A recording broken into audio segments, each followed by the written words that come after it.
Morning everyone. आज की class में हम फिजिक्स में न्यूटन्स लॉ ऑफ मोशन से रिलेटेड कुछ अच्छे न्यूमेरिकल्स सॉल्व करेंगे, है ना, क्लासिकल मैकेनिक्स के।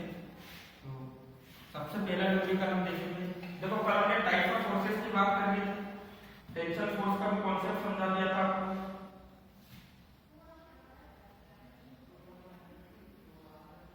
डायग्राम लिखना है ना सबको। तो जैसे मान लो एक आयरन का क्या है, ऐसा एंगल है ना, ऐसा आयरन का अरेंजमेंट है जिसके अंदर क्या है, ऐसी रस्सी बंधी हुई, ऐसी रस्सी बंधी हुई थी, ऐसी एक रस्सी बंधी हुई। अब मैंने क्या करा, इस रस्सी के मिड पॉइंट पर एक 20 किलो का वजन बांधा और लटका दिया। तो जैसे मैं वजन को लटकाऊंगा तो क्या होगा, यदि रस्सी में कुछ चेंज आएगा, इधर से रस्सी कुछ अलग हो जाएगी। तो वजन लटकाने के बाद क्या हुआ, ये कुछ रस्सी ऐसी दिखने लगी, है ना।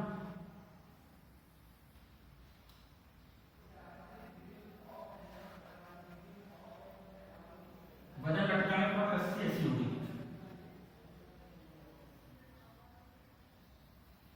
कितना वजन लटकाया हमने, 20 किलोग्राम। कितना,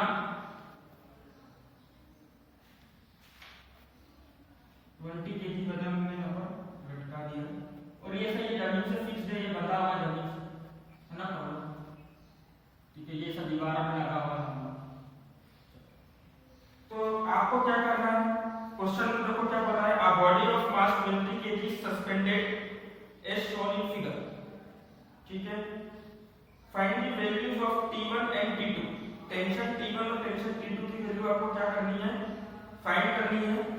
अगर एक्सेलरेशन ड्यू टू ग्रेविटी आपको दे रखा है 10 metre per second, acceleration due to gravity,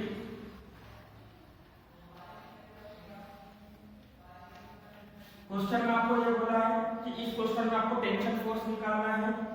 ये वाली स्ट्रिंग में और ए वाली स्ट्रिंग में कोई स्ट्रिंग चेंज हो गई है ना, ओ से लेकर ए वाली स्ट्रिंग में टेंशन फोर्स निकालना है और ओ से लेकर बी वाली स्ट्रिंग में टेंशन फोर्स आपको निकालना है। क्लियर है,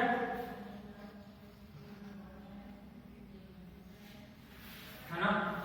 और ये एंगल आपको दे रखा है 30 डिग्री। कितना एंगल दे रखा है,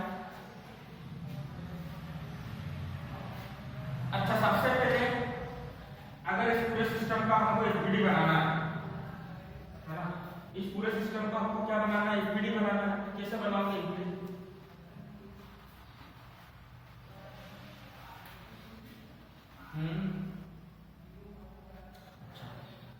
बनाने की कोशिश करोगे,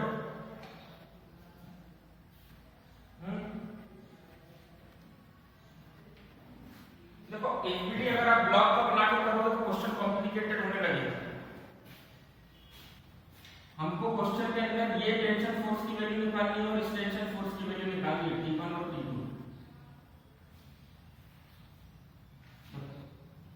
अभी मैं क्या कर रहा हूं, सुनो मेरे, इस क्वेश्चन को इजी करने के लिए सबसे पहले तो मैं एक चीज करूंगा, सबने क्लास 9 में ज्योमेट्री पढ़ी है ना, 9 एंड एंगल्स वाला चैप्टर। तो देखो यहां पर एक जेड बन रहा है जेड। तो अगर ये एंगल 30 डिग्री है तो ये एंगल कितना हो जाएगा, 30 हो जाएगा। मैं पॉइंट O का एफबीडी बनाऊंगा। देखो पॉइंट O का एफबीडी बनाने का रीजन क्या है, क्योंकि पॉइंट O से T1 भी कनेक्टेड है, T2 भी कनेक्टेड है और मास भी कनेक्टेड है। तीनों चीजें से कनेक्टेड है, मतलब यहां से क्या होगा, कुछ ज्यादा इक्वेशन निकल के आ जाएगी, हो सकता है हमारा सॉल्यूशन है। इधर से करोगे तो एक ही इक्वेशन बनेगी, है ना। क्या इक्वेशन बनेगी, इधर से करोगे तो mg equals to tension force बनेगा कि नहीं बनेगा,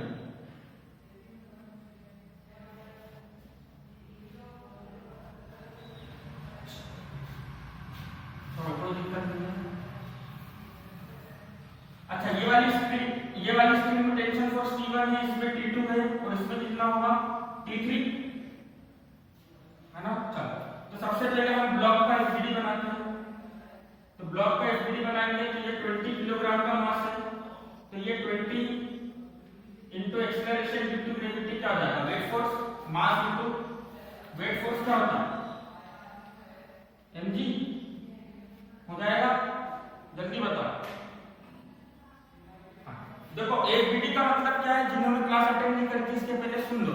फ्री बॉडी डायग्राम का मतलब ये होता है किसी भी ऑब्जेक्ट का फ्री बॉडी डायग्राम का मतलब ये होता है आप उस ऑब्जेक्ट को लो और उसके ऊपर लगने वाले फोर्सेस को बताओ। तो एक फोर्स इस ऑब्जेक्ट के ऊपर कौन लगाएगा, अर्थ का ग्रेविटेशनल फोर्स जिसको हम वेट फोर्स बोलते हैं। तो सबने पढ़ा है क्लास 9 में वेट फोर्स की वैल्यू W = mg। इधर लगेगा नीचे की तरफ, क्लियर है। और एक फोर्स क्या यहाँ पे कांटेक्ट फोर्स आएगा, क्या ये किसी चीज के कांटेक्ट में है, कांटेक्ट फोर्स आएगा। ये तो स्प्रिंग से बंधा हुआ है तो उसमें क्या आएगा, टेंशन फोर्स आएगा। तो टेंशन फोर्स कैसा आएगा, अम्ब्रेला कॉन्सेप्ट याद करो, यहाँ पर बैठो और अम्ब्रेला बोलोगे, ऊपर की तरफ टेंशन लगेगा, या मैं स्प्रिंग को कट करो तो स्प्रिंग ऊपर की तरफ जाएगी, मतलब टेंशन फोर्स किधर की तरफ था, ऊपर की तरफ। तो चलो ठीक है, अब देखो ये बॉक्स रेस्ट में है कि मोशन कर रहा है, रेस्ट में। तो न्यूटन के फर्स्ट लॉ ऑफ मोशन में न्यूटन ने क्या बोला था, अगर कोई ऑब्जेक्ट रेस्ट में है तो वो रेस्ट में रहना चाहेगा, मोशन में है तो किस में रहना चाहेगा, मोशन में रहना चाहेगा। मतलब नेट है ना, अगर कोई ऑब्जेक्ट रेस्ट में है तो उसके ऊपर नेट फोर्सेस कितने होंगे, एक नेट कितना होगा उसके लिए,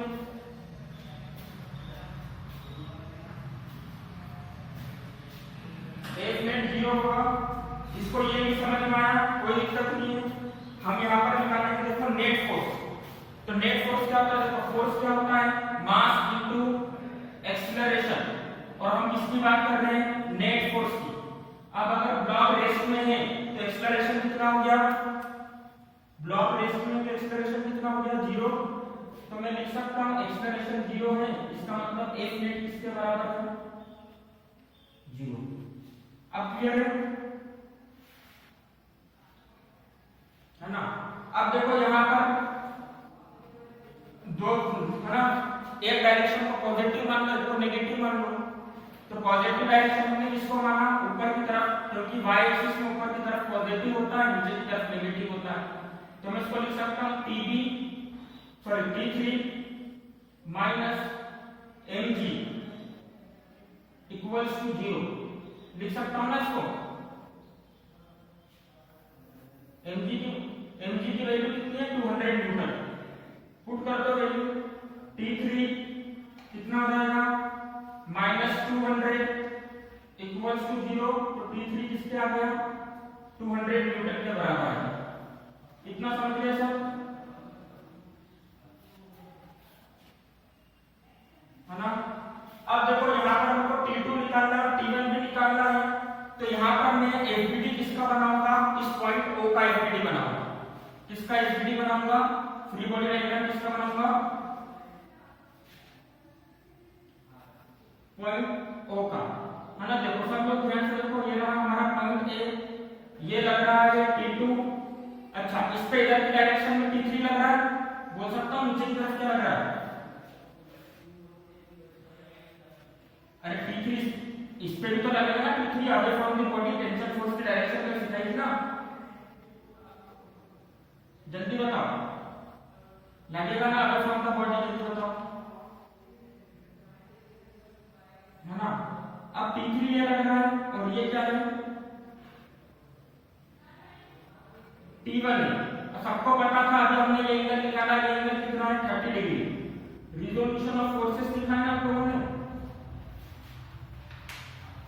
तो देखो रिजोल्यूशन ऑफ फोर्सेस क्यों करेंगे, क्योंकि हमको फोर्सेस को इक्वेट करना है। तो फोर्सेस को इक्वेट करने के लिए क्या चाहिए, या तो फोर्सेस एक्स एक्सिस के अलावा हो या वाई एक्सिस के अलावा हो। तो यहाँ पर अभी क्या है, T1 एक्स या वाई एक्सिस के अलावा है क्या, अभी नहीं है।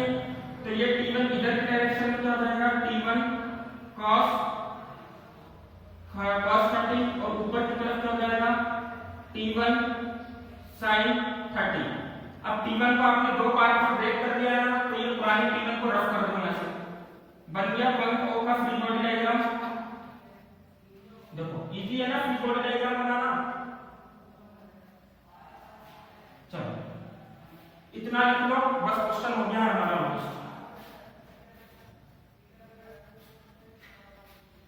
किस किस को नहीं समझ में आया, इशिका, भारती, मनस्वी, किस किस को समझ में नहीं आया? अमन,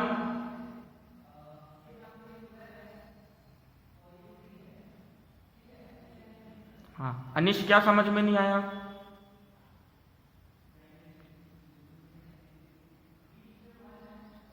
ये सेकंड वाला डायग्राम में समझ में नहीं आया।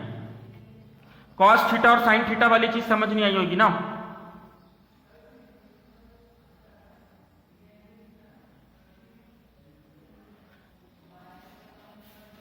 यार देखो, 200 न्यूटन तो मतलब क्लास 9 की चीज है।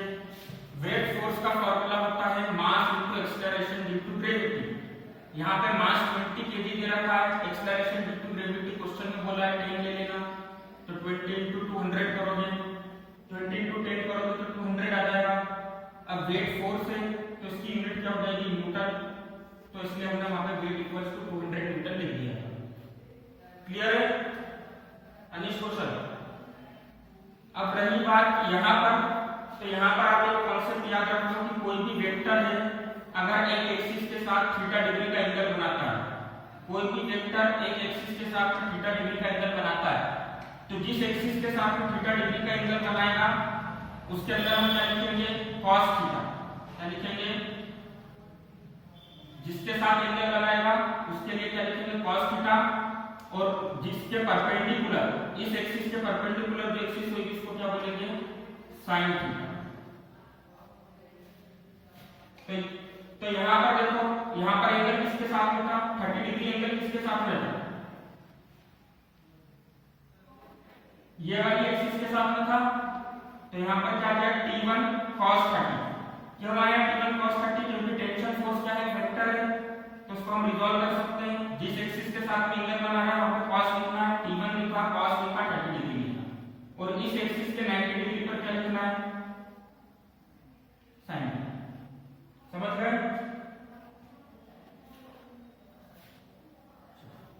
लिख लिया सबने? रफ कर दूं?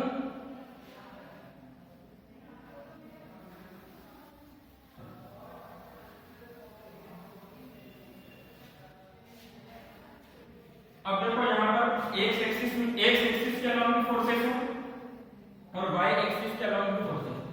तो सबसे पहले हम वाई एक्सिस के अलाउंग फोर्सेस को इक्वेट करेंगे। तो समेशन मैं लिख सकता हूं वाई एक्सिस के अलाउंग लिख रहा हूं F net इक्वल्स टू 0। क्या ये पॉइंट कहीं मूव कर रहा है? डायरेक्ट लिख दूंगा F net इक्वल्स टू 0। किसी को कोई दिक्कत तो नहीं है इससे? जल्दी बताओ, है ना? वापस से मास इनटू एक्सेलरेशन लिखोगे, एक्सेलरेशन को 0 पुट करोगे तो F net इक्वल्स टू 0 आ जाएगा। अगर ऑब्जेक्ट इसमें है, रेस्ट में है, तभी ऐसा करना। चलो अब y एक्सिस में दो फोर्सेस लग रहे हैं, ऊपर वाले को पॉजिटिव लेना है, नीचे वाले को क्या लेना है? तो ये कितना हो जाएगा? T1 sin 30 degree minus T3 equals to 0। तो T1 sin 30 degree equals to T3। T3 की वैल्यू क्या है कि कौन बताएगा मुझको? T3 की वैल्यू क्या है? अभी देखा था ना T3 कितना आया था?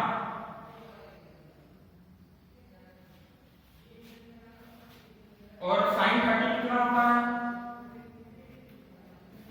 तो इसको मैं लिख सकता हूं 1 डिवाइडेड बाय 2। T1 की वैल्यू बता दो कितना हो जाएगा? कितना हो जाएगा? ये 2 इधर मल्टीप्लाई हो जाएगा 400 न्यूटन। Very good. अब हमको किसकी वैल्यू निकालनी है? T2 की वैल्यू निकालनी है। तो T2 की वैल्यू निकालने के लिए हम एक्स एक्सिस के अलाउंग फोर्सेस को इक्वेट करेंगे। कर दो, क्या हो जाएगा? इधर की डायरेक्शन पॉजिटिव, इधर की direction negative. F net equals to 0 लिखो। कितना हो जाएगा? T2 minus T1 cos 30 equals to 0। T2 की वैल्यू कितनी है? 400 equals to T1 cos 30। cos 30 कितना होता है? 9। cos 30 is √3/2 है ना? तो 400 इक्वल्स टू T1 √3/2। तो T1 की वैल्यू कितनी आ जाएगी? T1 की वैल्यू कितनी हो जाएगी 400 into 2 divided by √3। Out of range तो नहीं है,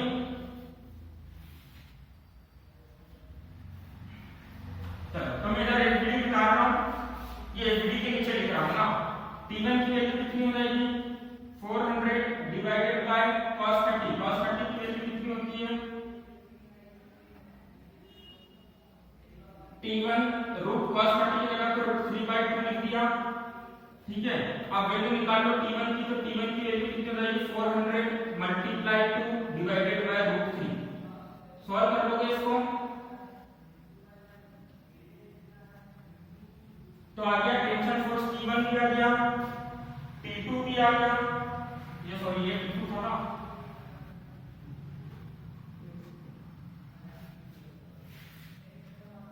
अपन ने कुछ गलत करा, जल्दी बताओ क्या गलत करा है। हमने वैल्यू T1 T2 की जगह T1 की वैल्यू पुट कर दी है, गलत वैल्यू पुट करी है ना। तो T2 equals to T1 cos 30, तो यहाँ पर डायरेक्टली क्या हो जाएगा T2 किसके इक्वल हो जाएगा T2 इक्वल्स टू 400 into √3/2।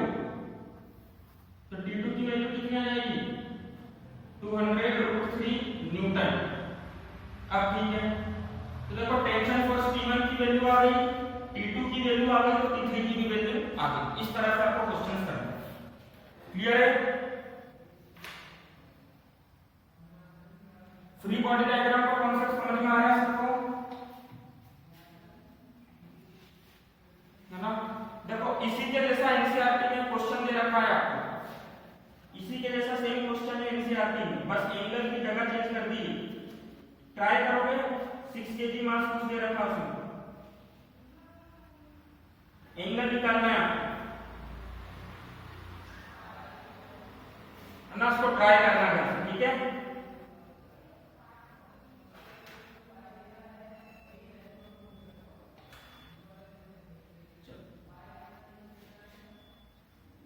लिख लिया इसको,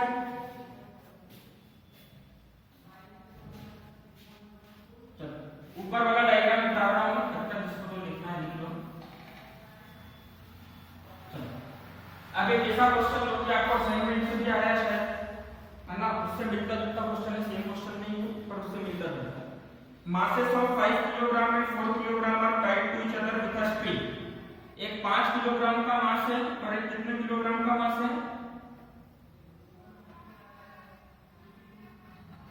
ये 4 kg है और ये ऐसी पुली लगी हुई, पुली समझते हो ना, पुली है ना, कुएं के अंदर तो लगी रहती थी पुराने टाइम में, व्हील जैसा होता, सिंपल है। उसको पुली नहीं समझ में आ रहा है, सोच लो लोहे का व्हील है वहां, ये क्या है 5 kg, इसको उन्होंने m1 बोल दिया है, इसको उन्होंने m2 बोला। आपको देखो क्या बताना है, टेंशन फोर्स बताना है स्प्रिंग में। एक चीज बताओ, स्प्रिंग एक है कि अलग अलग है, स्प्रिंग एक है तो टेंशन फोर्स भी क्या होगा,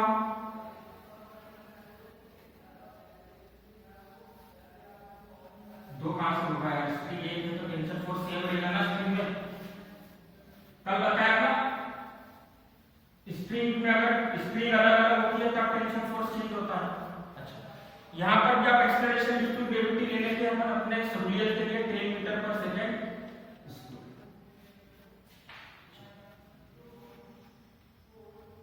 हाँ, तो ये ऐसा फ्लोर पे रखा हुआ है, मान लो ये टेबल पे से रखा हुआ है और एक मास नीचे लटका हुआ है। पर एक चीज बताओ, क्या ये सिस्टम रेस्ट में होगा, ये सिस्टम मूविंग है, या तो ये सिस्टम पीछे की तरफ जाएगा या ये सिस्टम आगे की तरफ जाएगा। तो हमने थोड़ा सा कॉमन सेंस यूज करा, यहाँ पे 5 है, यहाँ पे 4 है, ऑब्वियसली बात है सिस्टम के नीचे जाने के चांसेस ज्यादा है। तो हम ये बोल रहे हैं कि ये सिस्टम नीचे की तरफ मूव कर रहा है, मतलब इसका एक्सेलरेशन की डायरेक्शन क्या है, इसके एक्सेलरेशन की डायरेक्शन क्या है, डाउनवर्ड। अब एक चीज बताओ, अब F net इक्वल्स टू 0 होगा क्या, नहीं होगा।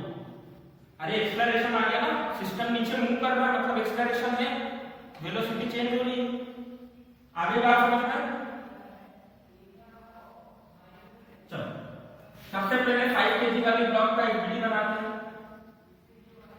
तो ये रहा हमारा ब्लॉक 5 केजी वाला। सबसे पहले इसके ऊपर कौन फोर्स लगाएगा?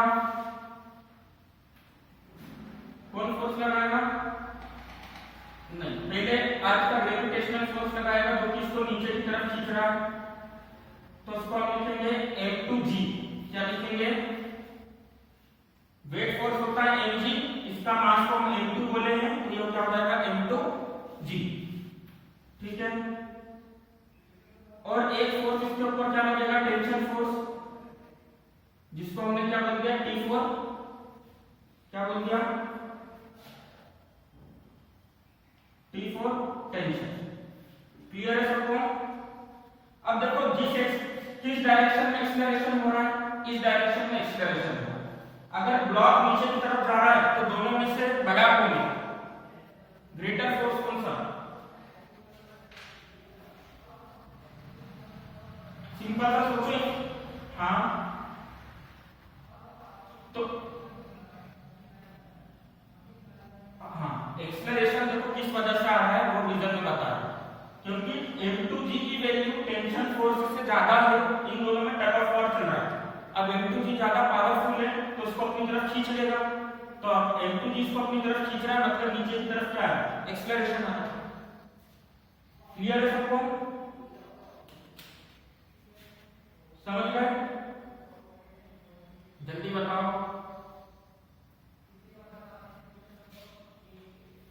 अनिश कौशल, इशिका, भारती, वर्धमान, अमन। चलो, तो देखो m2g ज्यादा बड़ा है तभी तो ये बॉक्स नीचे आ रहा है। चीज बताओ, आप और आपका दोस्त क्या कर रहे हो? रस्सी को खींच के इसका टग ऑफ वॉर वाला गेम खेल रहे हो। अब जिसके अंदर ज्यादा पावर होगी, जो ज्यादा फोर्स लगा सकता है, उसी की वही रस्सी को अपनी तरफ खींच पाएगा ना। तो m2g और t दोनों क्या चाह रहे हैं? ब्लॉक को अपनी तरफ खींचना चाह रहे हैं। तो जिसकी वैल्यू ज्यादा बड़ी होगी उसी डायरेक्शन में ब्लॉक मूव करेगा। आगे बात समझ में?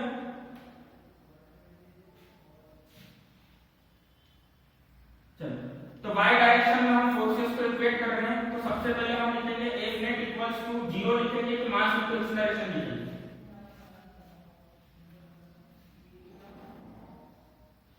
mg नहीं लिखेंगे, मास इक्वल एक्सीलरेशन लिखेंगे। अभी हमको इस एक्सीलरेशन की वैल्यू नहीं पता है।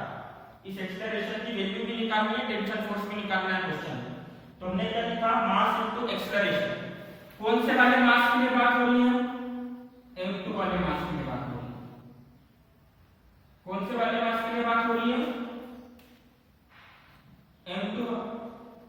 अब क्योंकि ये बड़ा है तो इस फोर्स की डायरेक्शन को हमने पॉजिटिव मान लिया और इस फोर्स की डायरेक्शन को हमने नेगेटिव मान लिया। जो बड़ा होगा उसकी डायरेक्शन को पॉजिटिव मानेंगे, जो छोटा उसकी डायरेक्शन को नेगेटिव।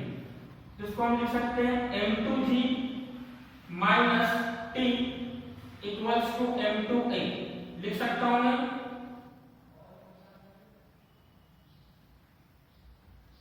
जल्दी बताओ, सबको समझ में आया? m2g प्लस है, उसमें से t को माइनस करना है और वही किसके इक्वल होगा? m2a के इक्वल होगा। इतना क्लियर है सबको? m2 की जगह पर 5 लिखा, g की जगह पर 10 लिखा, माइनस t। m2 की जगह पर क्या लिखेंगे हम? m2 की जगह पर क्या लिखेंगे? 5 और a की जगह पर हमने लिखा 8। क्वेश्चन में एक्सप्लेनेशन हमको दिया हुआ नहीं। कितना हो जाएगा? 5 10 जा 50 इक्वल्स टू 5a माइनस का t इधर जाएगा, कितना हो जाएगा? प्लस का t।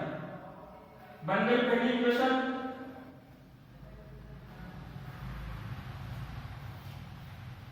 पहली इक्वेशन बन गई।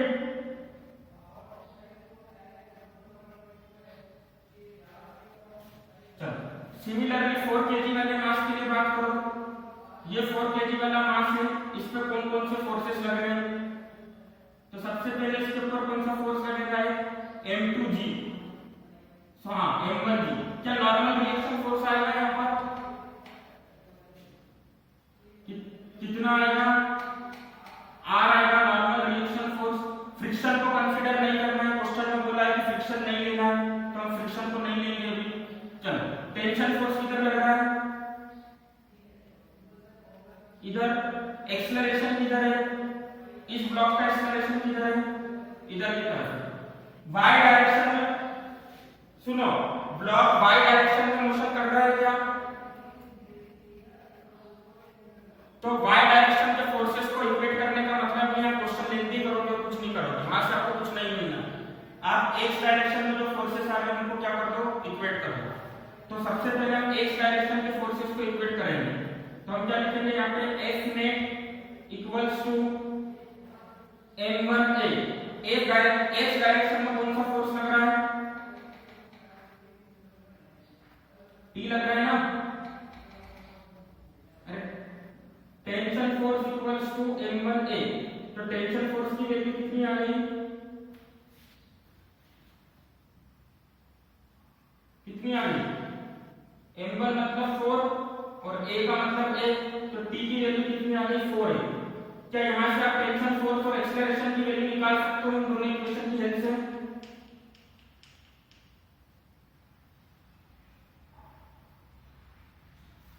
निकाल कर बताओ क्या करोगे, t की जगह पे 4a पुट कर दो तो यहां से एक्सेलरेशन की वैल्यू आ जाएगी और एक्सेलरेशन की वैल्यू आ गई तो t की वैल्यू निकाल लो, बन जाएगा सबसे।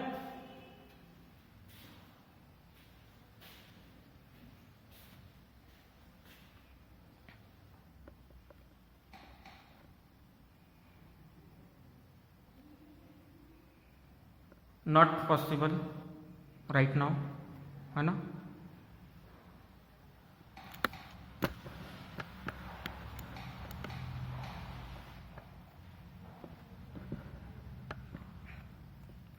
समझ में आ रहा है ना क्वेश्चन सबको, चलो तो वैल्यू निकाल के बताओ टेंशन फोर्स की वैल्यू कितनी आई है। कॉपी था ना, वीडियो चालू रखो, मैं देख रहा हूं सब लोग क्या कर रहे हैं। एक्सेलरेशन कितना आएगा, एक्सेलरेशन की वैल्यू बोलकर बताओ ओरली कितनी आ रही है, 50 डिवाइडेड बाय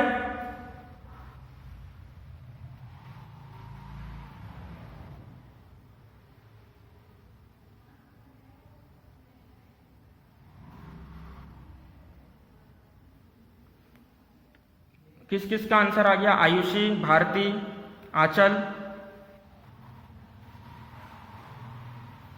5.5 मतलब 50 डिवाइडेड बाय 9 है ना, यूनिट के साथ में बोलो 5.5 मीटर पर सेकेंड स्क्वायर। हाँ, टेंशन फोर्स की वैल्यू बोलो, टेंशन फोर्स की वैल्यू बताओ,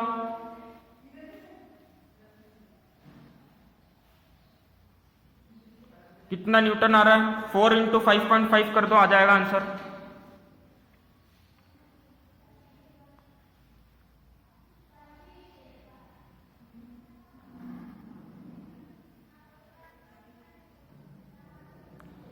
गलत बात, 5.5 है बेटा,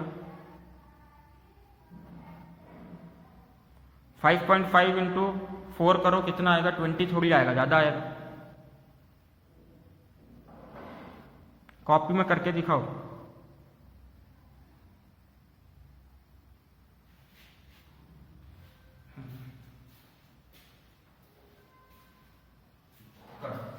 टेंशन फोर्स की वैल्यू आपको निकालनी है, एक्सेलरेशन 5.5 आया है, 4 इंटू 5.5 कितना आ जाएगा, 4 5 जा 20, 4 5 जा 20 तो 22 और 1 पॉइंट के बाद लग जाएगा 22 न्यूटन। 43 कहां से आ रहा है, पार्शियल मल्टीप्लाई कौन सी इक्वेशन में से, इसमें से, अरे इस इक्वेशन से तो अपन ने एक्सेलरेशन निकाला है ना, तो डायरेक्टली वैल्यू यहां से मिल जाएगी तुमको, है ना। देखो कुछ मिस्टेक करा हुआ है, माइनस, हाँ माइनस भी तो करना पड़ेगा, इसको तुमने माइनस नहीं करा। चल समझ में आ गया सबको न्यूमेरिकल्स कैसे करना है,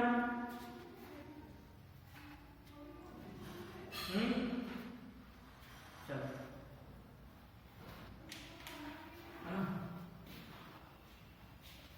अब एक चीज बताओ, अगर आपको एग्जाम में क्वेश्चन दिया, जैसे कॉम्पिटिटिव एग्जाम में क्वेश्चन आ जाए तो क्या डायरेक्टली लिखना पड़ा करोगे ऐसा क्वेश्चन,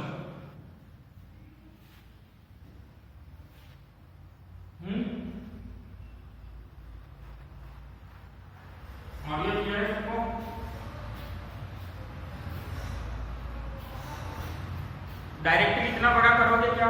अगर सोचो JEE की एग्जाम दे रहे हो तुम, इस क्वेश्चन में 4 से 5 मिनट का टाइम लगा रहे हो तो तुम मतलब अपने चांसेस कम कर रहे हो। तो उसके लिए आप डायरेक्टली क्या करो, जनरल फार्मूला बनाना। तो हमको क्या निकालना था यहाँ से,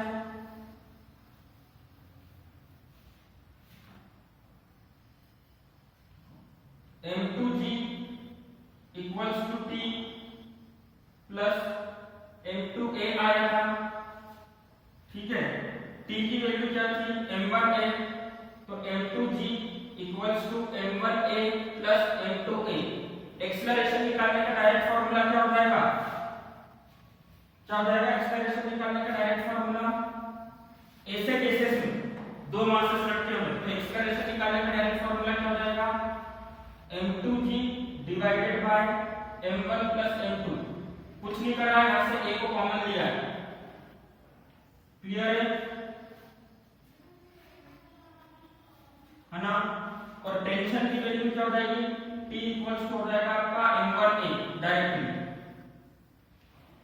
तो कॉम्पिटिटिव एग्जाम के साथ साथ आपको ये भी आना चाहिए और ये भी आना चाहिए, है ना। ये पता है तो बहुत जल्दी क्वेश्चन हो जाएगा,